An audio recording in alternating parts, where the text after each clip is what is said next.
Hola everyone, happy 11/11/2020. It's the most powerful manifesting day of the century. This is a day where you want to focus your intention on high vibrating energy. You want to make sure that you are focused on beneficial energy, things that make you feel good, visualizing your intention, knowing that intention is manifesting. This is a 11/11 that is, it's rapid. Whatever it is that you're wanting to manifest could be manifested instantaneously. That is the power of this day. So make sure that you take advantage of it, because it's not going to happen again like this in a long time. I released a little video where I was talking about magic, and I was talking about just a different perspective of magic. And then I come in today to open the metaphysical interpretation of the Bible, to see what it had to offer for today. And I turned to page 394, and it goes like this. Luke 4:27. And many lepers were in Israel in the time of Eliseus, the prophet, and none of them was cleansed, saving Naaman the Syrian. The words of this metaphor tell us to be aware of that to which we hold on, as it creates the concept of an unclean nature. Once again, we must return to the advice the Master gave us in Matthew 23:25, and that is to clean the inside of the cup, not just the outside. We must also return to Matthew 5:24, where we are told to rest the issue we have with our brother. In other words, if we do not cleanse or release our emotional bind, we become trapped by it, and it will eat at us for great periods of time. The above verse refers to the population of the era that kept itself spiritually unclean, with the exception of a man from Syria. Then, as well as today, it implies that not many will heed the lessons of the Bible or the one we attempt to convey. Perhaps most of us will not pay attention to what the emotions are attempting to tell us as a reflection of self.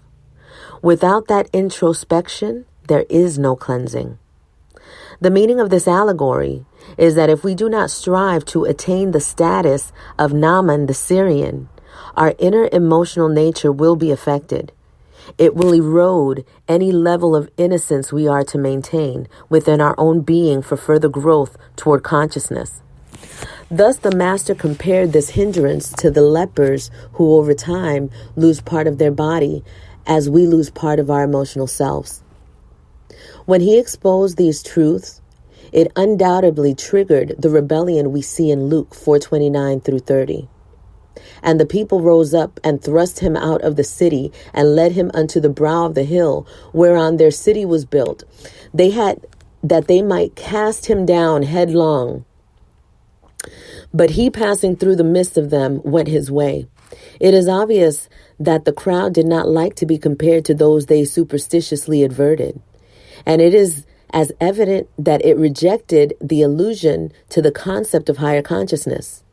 Conversely, the audience could not very well deny the truthfulness and conviction of this man, shining as a city on hill.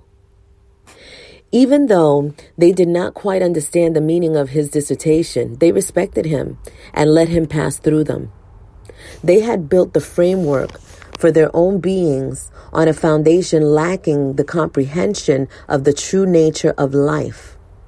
Falseness was the physical facade. We see this deceit still in place to this very day. We see it in our religious predicament and the built-in shame that is associated with it. To be told we are not worthy has limited any sense of inner growth toward a higher realization of being. Period.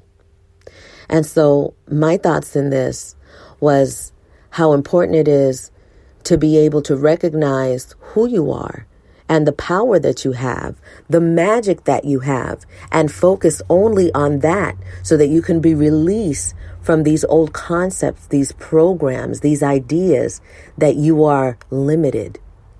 Because you are an unlimited being. And it is up to you to realize that. But with all of the work that they have done upon humanity, it makes it really difficult. It makes it really difficult to see this in yourself. Here's the great thing.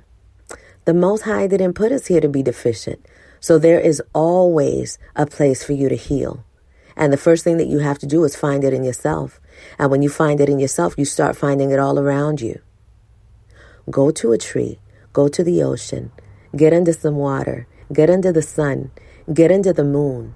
Write your feelings, write your intentions, talk to yourself, recognize who you are, listen to yourself, listen to the sounds that are coming from you. That's how you find God.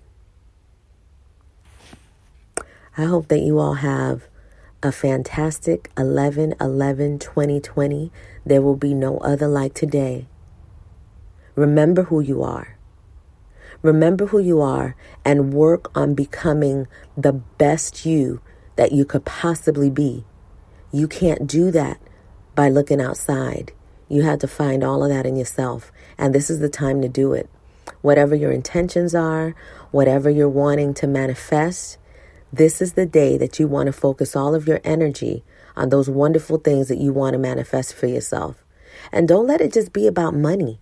Focus on abundance of all things that are beneficial to you and humanity. H13. Enjoy. Adios. Thank you for your time today.